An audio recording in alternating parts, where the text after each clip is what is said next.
हर खबर पर होगी आपकी पकड़। डाउनलोड कीजिए एबीपी लाइव ऐप। तो ये हमने आपको जो असल स्थिति इस समय बॉर्डर पर है उसका आपको हमने एक आइडिया दिया। अब हमारे साथ लेह से नीरज राजपूत और दिल्ली से प्रणय उपाध्याय मौजूद हैं हर अपडेट देने के लिए। नीरज राजपूत का मैं पहले रुख कर लेती हूँ। नीरज राजपूत लेह में मौजूद हैं। नीरज, मैं आपसे जानना चाहूंगी, आज सुबह 10:30 बजे ये कोर कमांडर्स स्तर की बैठक शुरू होने जा रही है। हालांकि तीसरी बार हो रही है, इसलिए बहुत उत्साहित नहीं होना चाहिए, लेकिन फिर भी क्या कुछ उम्मीद हमें जगानी चाहिए? बिल्कुल शोभना, आपने बिल्कुल ठीक कहा कि उत्साहित बिल्कुल नहीं होना चाहिए। जिस तरह की 2 मीटिंग पहले भी हो चुकी हैं कोर कमांडर स्तर की, जो कि हालांकि कहा गया कि कोर्डल एटमॉस्फेयर में हुई, पॉजिटिव रही, कंस्ट्रक्टिव रही, लेकिन अगर हम लोग ऑन ग्राउंड देखें, जमीनी हकीकत देखें, तो सेनाएं जो है दोनों देशों की, चाहे भारत की हो या चीन की हो, दोनों ही 1 इंच पीछे भी नहीं हटी हैं और इसीलिए तनाव बरकरार है। इसलिए आज की जो मीटिंग है वो भारत ने बुलाई है, वो इसीलिए बुलाई है कि दोनों कोर कमांडर्स इस बात पर राजी हों कि जो डिसएंगेजमेंट की प्रक्रिया जो कि 22 जून को अपनाई गई थी, मानी गई थी, उसको ऑन ग्राउंड भी अप्लाई किया जाए। यानी कि चीनी सैनिक जो आमने सामने हैं, भारत और चीन के सैनिक आमने सामने हैं, फेस ऑफ की स्थिति बनी हुई है, इतने करीब है कि कहीं फिर से कोई गलवान जैसी हिंसक संघर्ष न हो जाए, उसको कम करने के, उसको ना करने के लिए, या कि नानी की ना हो, उसके लिए सैनिकों को थोड़ा पीछे होना चाहिए, तभी उसके बाद ही तनाव कम होगा और डिसएंगेजमेंट की प्रक्रिया शुरू होगी। तो यही मुख्य मुद्दा रहेगा इस बार जो होने जा रही है, मीटिंग होने जा रही है चुशूल में 10:30 बजे से।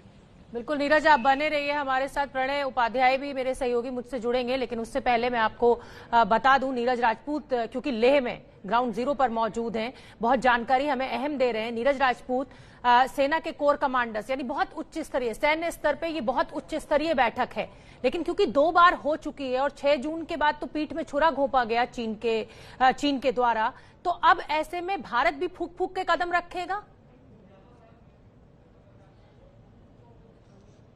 बिल्कुल शोभना, चाहे वो मीटिंग हो रही हो, अभी की मीटिंग हो रही हो, मान लो अगर हम मानते हैं कि आज की तीसरी मीटिंग हो रही है, लेकिन जो भारतीय सेना है उसने अपना जो पोस्चर है, जो अपनी तैनाती है LAC पर, लाइन ऑफ एक्चुअल कंट्रोल पर, पूरी पूर्वी लद्दाख में जो चीन से सटी हुई वास्तविक नियंत्रण रेखा है, वहां से किसी भी तरह का कोई कमी नहीं की है तैनाती में, ना ही पीछे हटे हैं। वो इसीलिए ये कहीं ऐसा ना हो कि फिर से जैसा कि हमने देखा था कि 15-16 जून की दरमियानी रात हिंसक संघर्ष हुआ गलवान घाटी में, हालांकि 6 जून को तैयार हो गए थे डिसएंगेजमेंट के लिए। इसलिए जब तक कि दोनों देशों के जो फील्ड कमांडर्स है वो भी तैयार ना हो जाए डिसएंगेजमेंट के लिए, तैनाती जो है भारत की तरफ से किसी भी तरह की कमी नहीं होगी, चाहे फिर वो हथियार के स्तर पर हो या फिर सैनिकों के स्तर पर हो।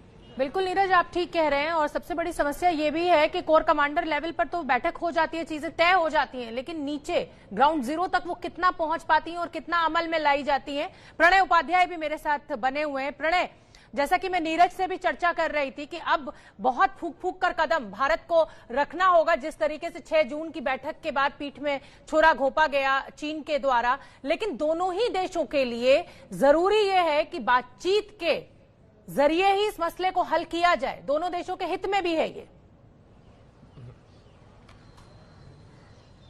देखिए, स्वाभाविक रूप से शोभना 2 चीजें समझनी होंगी। इसके अंदर लगातार बात की जा रही है डिसएंगेजमेंट और डी एस्केलेशन। डिसएंगेजमेंट का मतलब है फेस ऑफ की जो सिचुएशन है, आमने सामने की जो स्थिति है, उससे खत्म किया जाए, और डी एस्केलेशन का मतलब होता है तनाव कम करना। यानी चीन ने जिस तरीके का बिल्डअप अपने यहां कर रखा है, इसने अपने पीछे जिस तरीके का बिल्डअप कर रखा है, करीब करीब 3 डिवीजन की तैनाती चीन ने लद्दाख के इलाके के अंदर, जो अपनी तरफ का इलाका है, उस तरफ की हुई है। यानी अगर पीछे बिल्डअप बना रहता है, पिछले सैनिक यदि रहते हैं, बहुत बड़ी सैनिक मौजूदगी होती है, तो इस तरीके का तनाव किसी भी दिन पैदा हो सकता है। तो भारत 6 जून की मीटिंग के बाद से लगातार इस चीज पर जोर दे रहा है कि डी एस्केलेशन और डिसएंगेजमेंट दोनों ही होना चाहिए। यानी आमने सामने की स्थिति भी कम हो और सैनिक जमावड़ा भी कम हो। जहां तक बातचीत का सवाल है, मिलिट्री सिचुएशन चीन भी अच्छी तरह से जानता है। एक सामान्य युद्ध का सिद्धांत है कि अगर किसी अटैकिंग फोर्स को, किसी डिफेंडिंग फोर्स को डिसलॉज करना है, यानी किसी रक्षात्मक जो तैनाती है उसे तोड़ना है, तो आक्रामक को 3 गुना ज्यादा फोर्स लेकर आना होगा।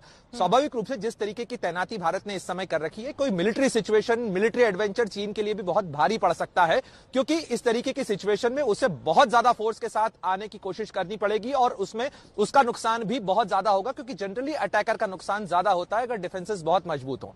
तीसरी बात, जहां तक की बातचीत के जरिए सुलझाने की सवाल है, यह बात जरूर है कि भारत और चीन के बीच में लगातार बातचीत हो रही है शोभना, मिलिट्री लेवल, डिप्लोमेटिक लेवल पर हो रहा है। लेकिन जो सवाल आपने भी उठाया कि ये जमीन पर ट्रांसलेट क्यों नहीं हो रहा है, इतने समय से बातचीत हो रही है, कई स्तर की बातचीत हो रही है, 50 दिन से ज्यादा हो गए हैं इस स्टैंड ऑफ को, लेकिन फिर भी ये स्टैंड ऑफ कंटिन्यू कर रहा है।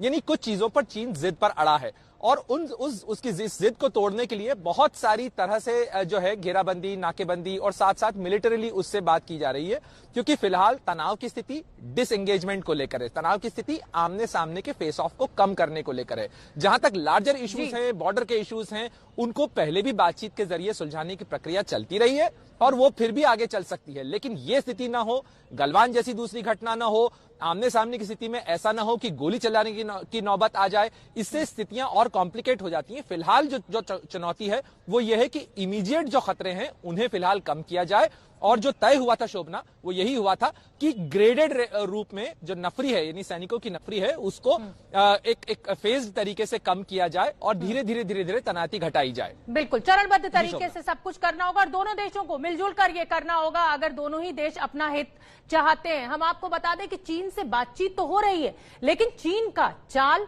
चेहरा, चरित्र भारत बहुत अच्छी तरह जानता है।